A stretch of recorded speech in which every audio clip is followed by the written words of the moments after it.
মুক্তিযুদ্ধ পরবর্তী বাংলাদেশ সেই গঠনের সময়কালে কোন কোন জায়গায় ব্যর্থতা এবং ত্রুটি বিচ্যুতির জায়গাগুলো তৈরি হলো সেটার দিকে আমাদের মনোযোগ দেওয়া প্রয়োজন। আমরা দেখেছি ৭১-এর মুক্তিযুদ্ধে বাংলাদেশের আপামর জনগণ তারা অংশগ্রহণ করেছেন। তারা সাম্য, মানবিক মর্যাদা এবং সামাজিক সুবিচারের ভিত্তিতে নতুন একটা দেশ তারা গঠন করতে চেয়েছিলেন। বাংলাদেশে তারা গণতন্ত্র চেয়েছিলেন, সকলের বাক স্বাধীনতা চেয়েছিলেন, বাংলাদেশের মানুষদেরকে যাতে আর না খেয়ে মরতে না হয় এমন একটা রাষ্ট্র এবং সমাজ ব্যবস্থা তারা কায়েম করতে চেয়েছিলেন। অত্যন্ত দুর্ভাগ্যের বিষয়, মুক্তিযুদ্ধের পরে আওয়ামী লীগ যে সরকার গঠন করলো এবং যে সংবিধান তৈরি করলো তার মধ্য দিয়েই মুক্তিযুদ্ধের আকাঙ্ক্ষাকে তারা মাটিচাপা দিয়ে দিল। আমরা মুক্তিযুদ্ধের আকাঙ্ক্ষার মধ্যে চেয়েছিলাম এমন একটা বাংলাদেশ যেখানে গণতন্ত্রের ছোঁয়া থাকবে, নানা মতের সংমিশ্রণ থাকবে, যেখানে এক ব্যক্তির করায়ত্ত না হয়ে কালেকটিভলি একটা দেশ পরিচালনা করা হবে, তেমন একটা শাসন ব্যবস্থা আমরা চেয়েছিলাম। কিন্তু ৭২-এ যে সংবিধান প্রণয়ন করা হলো সেই সংবিধানের মূল মেসেজ ছিল একজন ব্যক্তি তৎকালে শেখ মুজিবুর রহমান তিনি কিভাবে ক্ষমতা পাকাপোক্ত করে রাখতে পারেন, কিভাবে তার দলীয় ক্ষমতাকে ব্যপ্ত করতে পারেন এবং ক্ষমতায় টিকে থাকতে পারেন তেমন একটা শাসন ব্যবস্থা তৈরি করা, এবং তাই হয়েছে। এবং এই সংবিধান দিয়েই বাংলাদেশ গত ৫০ বছরে তারা পরিচালিত হয়েছে। এবং ৭২-এর সংবিধান দিয়ে দেশ পরিচালনা হওয়ার কারণে বাংলাদেশের মানুষের কাঙ্ক্ষিত মুক্তি অর্জন করা সম্ভব হয় নাই। কারণ এই সংবিধানের মধ্যেই যে ৭০ অনুচ্ছেদ ছিল, সেই ৭০ অনুচ্ছেদের কারণে কোনো একজন সাংসদ তিনি সংসদে গিয়ে নিজের কথাটা বলতে পারেন নাই, জনগণের হয়ে কোনো কথা বলতে পারেন নাই। তার দল যে সিদ্ধান্ত গ্রহণ করেছে, তার দলের প্রধান যে সিদ্ধান্ত গ্রহণ করেছে সেই সিদ্ধান্তের সঙ্গেই তাকে একমত হতে হয়েছে। যদি সেই সিদ্ধান্তের সঙ্গে তিনি একমত হতে পারেন নাই তাহলে ৭০ অনুচ্ছেদের কারণে তার সংসদ সদস্য পদই বাতিল হয়ে গেছে। তো এই পরিস্থিতি ছিল বাংলাদেশে, যেখান থেকে উত্তরণের জন্যই আমরা এই ঐক্যবদ্ধ কমিশনে গিয়েছি, দিনের পর দিন আমরা আলাপ আলোচনা করেছি, কথা বলেছি। তো আমরা ৭৫-এর যে ঘটনা প্রবাহ দেখি, মুক্তিযুদ্ধের পরের যে ঘটনা প্রবাহ দেখি, এর জন্য সম্পূর্ণ দায়ভার যেমন আওয়ামী লীগের, এবং বর্তমান বাংলাদেশে যে সংকট তৈরি হয়েছে এই সংকটের দায়ভারও কিন্তু বিএনপির উপরে গিয়ে বর্তায়। কেন? আমরা ঐক্যমত্য কমিশনে দীর্ঘ সময় ধরে আলোচনা করলাম যে নতুন করে রাষ্ট্রটাকে গঠন করতে হবে, রাষ্ট্রের মধ্যে যে ফেসিবাদী কাঠামোগুলো আছে, উপাদানগুলো আছে, সেগুলোকে নির্মূল করে কার্যত বাংলাদেশ যেন একটা গণতান্ত্রিক রাষ্ট্র হতে পারে তেমন একটা রূপান্তরের দিকে আমাদের অগ্রসর হতে হবে। কিন্তু আমরা যতগুলো জায়গাতে বিএনপি নোট অফ ডিসেন্ট দেখি, প্রত্যেকটা জায়গায় এতটা গুরুত্বপূর্ণ, যদি সেগুলো নোট অফ ডিসেন্ট থাকে এবং সেগুলো যদি কার্যকর করা না হয় তাহলে কার্যত আমরা যে সংস্কার প্রস্তাবনাগুলো করেছি, যেমন সংস্কার আমরা চেয়েছি, তার আসলে সিটে ফোটাও অর্জন করা সম্ভব হবে না। নোট অফ ডিসেন্ট সারা জুলাই সনদ, সেটাতে যা অর্জন, নোট অফ ডিসেন্ট সহজ জুলাই সনদ, তাতে আসলে অর্জনের সিটে ফোটাও নেই। তা আমরা তো নোট অফ ডিসেন্ট সহজে জুলাই সনদ সেটার কার্যকারিতা ন্যায় এবং সেই কার্যকারিতাকে আইনগত ভিত্তি দিয়েও টেকসই করা সম্ভব নয়। এই কারণে তো আমরা জুলাই সনদের সেদিনের স্বাক্ষর অনুষ্ঠানে আমরা সেদিন অংশগ্রহণ করি নাই।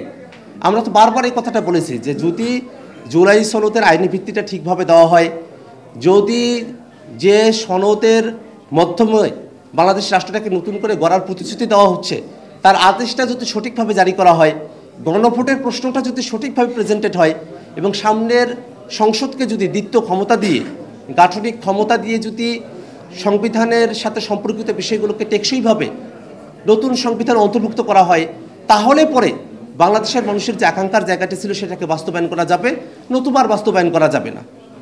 আমরা তো দেখি বাংলাদেশের যে ইতিহাস, গত অর্ধ শতাব্দীর ইতিহাস ব্যর্থতার ইতিহাস, এবং এই ব্যর্থতার পিছনে রাজনৈতিক দলগুলো এবং রাজনৈতিক ব্যক্তি যারা আছেন তাদের যে দায়, সে দায়ের কেন্দ্রে আছে আমাদের সিস্টেম, আমাদের ব্যবস্থা।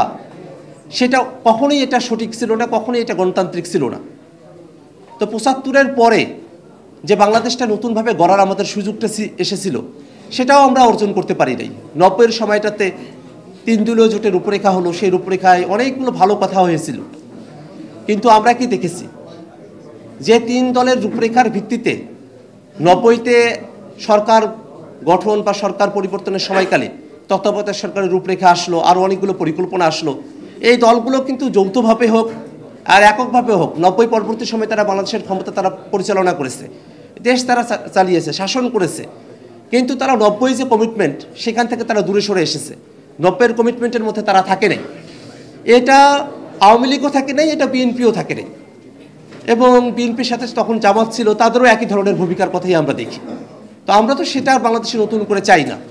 এই বাংলাদেশে ক্ষণে ক্ষণে শুধুমাত্র রাষ্ট্রীয় সিস্টেমের কারণে স্বৈরাচার উৎপাদন হবে এবং সেই স্বৈরাচারের বিরুদ্ধে রাস্তায় দাঁড়িয়ে মানুষকে আন্দোলন করে জীবন দিতে হবে। মানুষের জীবন তো এত সস্তা নয়, মানুষের জীবনকে তো আমরা এত সস্তা করে ফেলতে পারি না যে আমরা ইচ্ছাকৃতভাবে বাংলাদেশের রাজনীতিবিদরা যারা আছেন তারা সিস্টেমের মধ্যে গলত রেখে দিবেন, সেই গলত সিস্টেমের মধ্য দিয়ে কেউ দেশ পরিচালনা করতে এসে দেশের শান্তি শৃঙ্খলা বিনষ্ট করবে, তার প্রতিবাদে মানুষ রাস্তায় নামবে আর জীবন দিয়ে দিবে। এত সস্তা তো মানুষের জীবনকে করার কোনো সুযোগ আমরা দিতে চাই না। বাংলাদেশের মানুষেরা ক্ষণে ক্ষণে তারা জীবন দিতে প্রস্তুত, তারা জীবন দিতে চান, কিন্তু কেন জীবনের বিনিময়ে আমাদেরকে নতুন কিছু পেতে হবে? কেন আমরা সেই জীবনগুলোকে বাঁচিয়ে রেখে তাদের যে কর্মস্পৃহা আছে, তাদের যে ভালো নিয়তের জায়গাটা আছে, জীবিত অবস্থাতেই কেন তাদের সেই নিয়তগুলোকে, তাদের সেই ইচ্ছাগুলোকে আমরা বাংলাদেশে বাস্তবায়ন করতে পারবো না? এই ব্যর্থতার দায়ভার কাদের উপরে আমরা দেব? অবশ্যই বাংলাদেশে গতানুগতিক যারা রাজনীতি করেছেন তাদেরকেই এই দায়ভারটা গ্রহণ করতে হবে। আমরা যদি ৭১-এর পরে রাষ্ট্রটাকে সেভাবে গঠন করতে পারতাম, বাংলাদেশের প্রতিষ্ঠানগুলোকে গঠন করতে পারতাম, তাহলে তো আমাদেরকে এই বিভৎস অবস্থার মধ্যে পড়তে হতো না। যদি শেখ মুজিবুর রহমান ক্ষমতা পাওয়ার পরে তিনি যদি গণতান্ত্রিক মানুষের মধ্যে থাকতেন, তাহলে তো ৭৫-এর ঘটনা থেকে শুরু করে নিয়ে পরবর্তী ঘটনা প্রবাহের মধ্যে আমাদেরকে যেতে হতো না। এ দেশটা এই রক্তক্ষয়ী রাজনীতির বাইরে গিয়ে নিয়মতান্ত্রিক পলিসি নির্ভর রাজনীতির মধ্যে আমরা নিজেদের রাজনীতিটা শুরু করতে পারতাম। তো বাংলাদেশ যে পেশিশক্তির রাজনীতিতে আসলো, বাংলাদেশ যে রক্তক্ষয়ী রাজনীতির মধ্যে আসলো, তার দায়ভার তো ৭১-এর পরে আমরা যেভাবে রাষ্ট্র কাঠামোটা তৈরি করতে চেয়েছিলাম বাংলাদেশের জনগণ সেটা না পারার কারণে এটা হলো। তো সেই দায়ভার যেমন আওয়ামী লীগের আছে, সে দায়ভার থেকে তারা মুক্ত হতে পারে নাই। এবং সেটা দায়ভার না, আওয়ামী লীগের মধ্যে এই প্রবণতাটা ভিতরগতভাবে আছে। তারা ভিতরগতভাবে একটা ফেসিবাদী দল। তারা ৭১ থেকে ৭৫-এ তাদের যে শাসন ক্ষমতা তারা যেভাবে পরিচালনা করেছেন, সেইটার মধ্য দিয়ে বাংলাদেশের জনগণ যে তাদেরকে ছুঁড়ে ফেলে দিয়েছিল, সেটা তারা ৮-এ ক্ষমতায় আসার পরে সেটাতে তারা শিক্ষা গ্রহণ করেন নাই। তারা আবারও স্বৈরাচারী হয়েছেন, আবারও তারা সংবিধানে এমন পরিবর্তন নিয়ে এসেছেন যে পরিবর্তনটা শুধুমাত্র একদলীয় আওয়ামী লীগীয়, এবং এই পরিবর্তনটাকে নাকি আর কোনো সংসদ পরিবর্তন করতে পারবেন না এমন ধরনের সংশোধনী তারা সংবিধানের মধ্যে অন্তর্ভুক্ত করলেন। এই সংবিধান থেকে একদলীয় বানিয়ে ফেললেন। সংবিধান তো কোনোভাবেই এক দলের কোনো বিষয়বস্তু হতে পারে না। রাষ্ট্র কাঠামো কীভাবে পরিচালিত হবে সেটা তো এক দলের বিষয় হতে পারে না। এটা সকল মানুষের গাঠনিক ক্ষমতা থেকে উচ্চারিত একটা বিষয়। সেটার দিকে আমাদের যদি শ্রদ্ধাবোধের জায়গাটা না থাকে, তাহলে আমরা কিসের জনগণের রাজনীতি করি? জনগণ গণভোটের মধ্য দিয়ে তাদের একটা রায় জানান দিবেন। সে রায় আমরা বিশ্বাস করি যে বাংলাদেশের জনগণ যেহেতু পরিবর্তনের পক্ষে, তারা হ্যাঁ ভোটের পক্ষেই তারা রায় দিবেন। কিন্তু গণভোটের পক্ষে একমত হয়ে যদি বিএনপির কোনো সিনিয়র নেতৃবৃন্দ এখন এসে বলেন যে কিসের গণভোট, যেন বা তারা আকাশ থেকে পড়েছেন, তাদের এমনটা হওয়ারই কথা।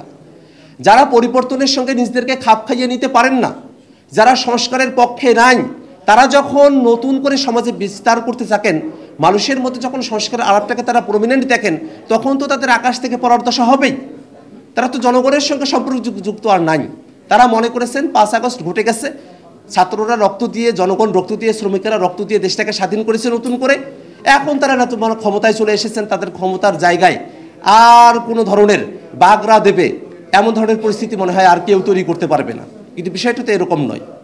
২৪-এর অভ্যুত্থানের মধ্য দিয়ে বাংলাদেশের জনগণ জীবন দিয়েছে শুধুমাত্র একটা সরকার পরিবর্তনের জন্য নয়, বরং বাংলাদেশের সামগ্রিক শাসন ব্যবস্থাতে পরিবর্তনের লক্ষ্যে তারা জীবন দিয়েছেন।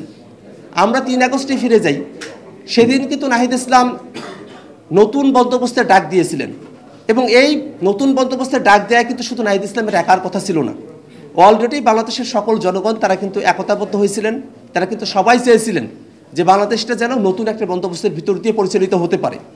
এবং রাষ্ট্র সংস্কারের আলাপগুলো কিন্তু আর অনেক আগে থেকেই বাংলাদেশে প্রমিনেন্ট হয়েছিল, রাজনৈতিক মহলে, সুধী সমাজে, সুশীল ব্যক্তিদের মধ্যে, এমনকি গ্রামের আলোচনাতেও এই আলোচনাগুলো ছিল। কিন্তু সেই আলোচনাগুলোই যখন এখন কার্যকর করার একটা সময় চলে এসেছে, মানুষেরা যেটা অতীতে চেয়েছেন, বিএনপি নিজেও ৩১ দফার কথা বলে, যেটা অনেক আগেই তারা দিয়েছেন।